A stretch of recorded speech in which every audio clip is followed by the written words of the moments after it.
또 축구 선수 뭐 손흥민 같은 선수들이나 호날두 선수들도 네, 안녕하세요. 오늘의 주제는 제가 달리기를 시작하고 나서 2년이 지났어요. 저 2022년 8월부터 제 운동을 제대로 시작했는데요. 그때부터 지금까지 거의 1년 6개월 정도가 지났는데, 그때까지 제가 큰 특별한 부상이 없었어요. 약간 작은 잔부상 같은 거 있었는데, 뭐 운동을 일주일이나 그 이상으로 통으로 쉴 정도로의 큰 부상은 없었기 때문에 되게 축복이더라고 생각을 해보니까. 제가 달리기를 계속 해오면서 운동이 부상과 뗄래야 뗄 수가 없잖아요. 그런데 그 운동을 계속 기량을 올려오면서 같이 이제 운동하는 사람들을 봤을 거 아니에요. 적게는 뭐 일주일, 길게는 뭐 한 달 이상을 쉬는 경우도 봤는데, 저도 그런 경우가 없었어요. 아, 이것도 하나의 저의 장점이지 않을까? 그리고 이 부분에 있어서도 여러분들과 나눌 수 있는 얘기가 있지 않을까? 라는 생각이 들어가지고 영상을 찍게 된 점은 다시 한번 알아주시면 감사하겠습니다. 그리고 본격적인 얘기를 하기 전에 시즌오프에서 뉴트리션을 지원을 해주셔가지고 한번 노출 이렇게 하면서 영상 찍어보도록 하겠습니다. 계속 꾸준히 잘 먹겠습니다. 본격적으로 얘기를 해보겠습니다. 크게 뭐가 있는지에 대해서 중요도가 높은 것부터 이제 말씀을 드리려고 해요. 제가 생각했을 때 이 부분이 굉장히 주요했다 라는 점을 이제 말씀을 드리려고 합니다. 이거는 뭐 사람마다 다를 수도 있고, 쟤는 저래서 부상을 당하지 않았구나, 저런 식으로 운동을 했구나 라는 정도 참고해 주시면 되게 좋을 것 같습니다. 일단 강한 훈련이 있는 날에는 저는 이제 뒤에 항상 이지데이를 두는 편입니다. 예를 들면은 이제 인터벌이 있는 날이죠. 저한테 상당히 고강도의 훈련이 있는 날이라든지 아니면 대회를 뛰는 날이라든지, 그럴 때는 뒤에 지금까지 운동을 해왔던 걸 보면은 거의 이틀 정도는 이지데이를 계속 뒀던 것 같아요. 예를 들면은 화요일날 포인트 훈련을 한다 그러면 수, 목을 쉬고 금요일날 최소 한다든지, 아니면 대회가 토요일날이 있으면 수요일날까지 포인트를 끝내서 목, 금이라는 이지데이를 가지고 나서 그 다음에 강한 훈련에 들어간다든지, 그런 식으로 해서 항상 이거는 저와 약속이었던 것 같아요. 강한 훈련이 있고 나서 이틀 정도는 항상 이지데이를 뒀던 것 같습니다. 지금도 그거는 정말 약속으로 철칙같이 지키고 있는 부분이라서 일주일에 포인트 훈련을 많게는 2번 정도 하고요. 뭐 바쁘거나 그러면 1번 정도 하는데요. 강한 훈련을 하고 나서 이지데이를 꼭 이틀 정도는 뒀던 것 같습니다. 그리고 레이스가 있는 날에는 토요일 날에 있으면은 화요일 날에 진행을 하려고 하고요. 일요일 날에 레이스가 있다고 치면은 수요일 날까지는 마무리를 하려고 계획은 하고 있습니다. 그 부분이 일단 가장 첫 번째로 제가 부상 없이 달릴 수 있었던 이유가 아닐까 하는 생각을 해보고요. 그 다음에는 수면 시간이었던 것 같습니다. 저는 아무래도 수면 시간을 하루 평균 한 7시간 정도는 계속 확보를 하는 것 같아요. 제가 특별한 날이 있지 않는 이상은 거의 한 12시에서 1시 정도에 자고요. 한 7시에서 8시 정도에 기상을 하는데요. 그게 보통 데일리 제 루틴이거든요. 그렇게 되기 때문에 거의 수면 시간 한 7시간, 최소 6시간 이상은 확보를 해주는 것 같아요. 그게 아마 리커버리에 엄청 큰 도움이 되지 않았나 싶습니다. 개인적으로 이런 뉴트리션 이런 거 먹는 것도 리커버리에 되게 도움이 되겠죠. 근데 저는 가장 중요한 게 수면 시간 확보를 하는 게 가성비가 좋으면서도 정말 좋은 리커버리가 되지 않을까, 그런 생각을 하거든요. 유명한 엘리트 선수들도 새벽 운동을 하고 나서 낮잠을 자고 그렇게 해서 수면 시간 확보를 많이 하더라고요. 또 축구 선수 뭐 손흥민 같은 선수들이나 호날두 선수들도 수면 시간을 엄청 많이 확보를 한다고 해가지고, 그것만 봐도 수면 시간 확보를 하는데 중요하게 생각을 하고 있다는 게 방증이 된 것 같습니다. 근데 이미 이거는 과학적으로도 많이 검증이 된 얘기죠. 근데 요즘 현대인들이나 뭐 직장을 다니시는 분들은 되게 바빠서 수면 시간이 확보가 안 돼 있을 수도 있는데요. 리커버리가 안 돼 있는 상태에서 강한 훈련이 들어가면 좀 효과가 미미할 거라고 생각을 합니다. 그래서 수면 시간 계속 말씀을 드렸지만 너무 중요하다고 생각을 해가지고 부상을 당하지 않았던 이유가 이거지 않았나 생각이 듭니다. 그리고 대회를 뛰거나 아니면 주말에 일찍 코치 일이라든지 행사가 있을 때는 좀 빨리 일어나야 되는 편이고, 그러면 수면 시간이 확보가 안 되는 경우가 있어요. 근데 그럴 때 같은 경우는 일정이 스케줄이 끝나고 나서 집에 와서 낮잠을 뭐 1시간이라든지 2시간 정도 잔다든지 그렇게 해서 저는 수면 시간을 좀 더 확보를 하려고 하고요. 중간에 짬을 내서 낮잠을 주무시는 것도 괜찮을 것 같습니다.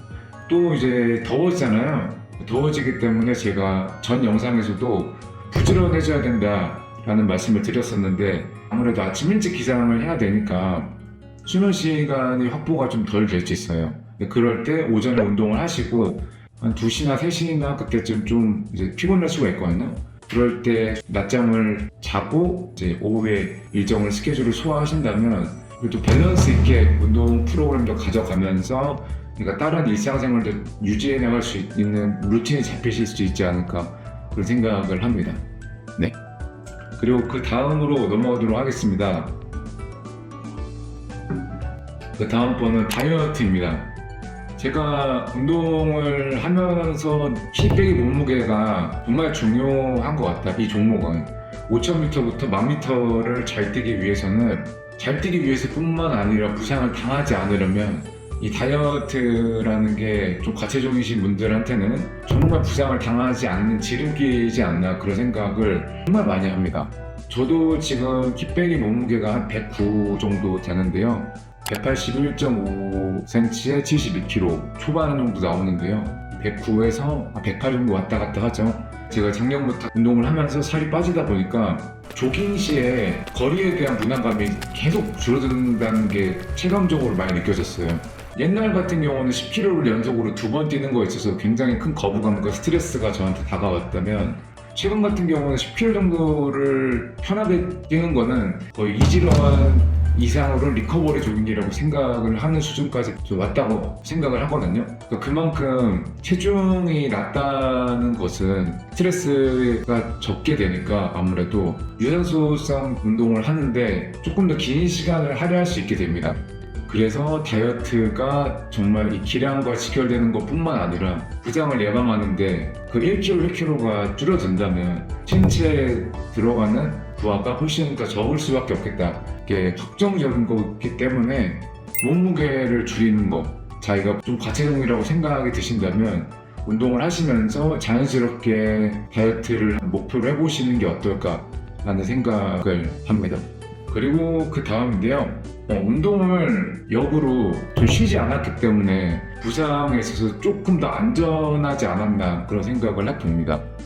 예를 들면은 그런 경우가 있죠. 목표라는 대회가 있어요. 뭐 제마나 동마를 보통 목표로 해서 3개월, 4개월 이렇게 열심히 훈련하시는 분들이 계실 텐데요. 저도 마찬가지로 3개월, 4개월을 운동을 꾸준히 목표로 해서 프로그램을 짜고 그거에 맞춰서 몸을 최대한 피크로 만들려고 하는데요. 근데 그게 대회가 끝나고 나서 아예 그냥 런닝을 놔버리시는 분도 계세요.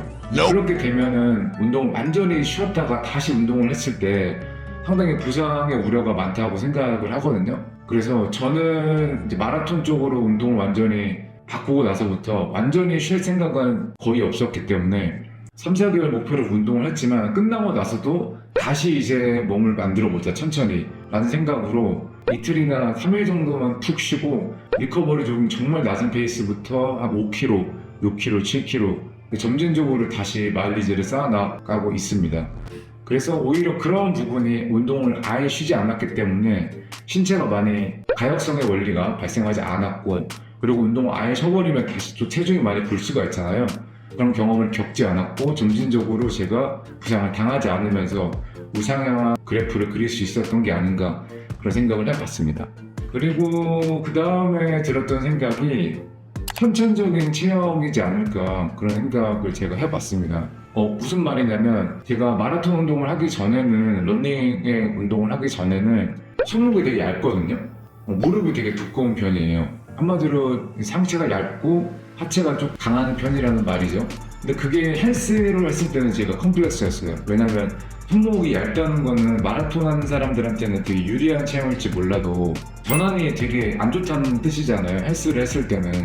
그래서 그게 컴플렉스였는데 마라톤으로 넘어와서는 그게 선천적으로 좋은 체형이더라고요. 찾아보니까. 그런 부분이 부상도 덜 당하면서 마라톤에 하기에 적합한 체형이지 않았나 생각이 들어가지고 이 선천적인 체형을 한번 꼽아봤습니다. 제가 부상을 당하지 않는 이유에 있어서요.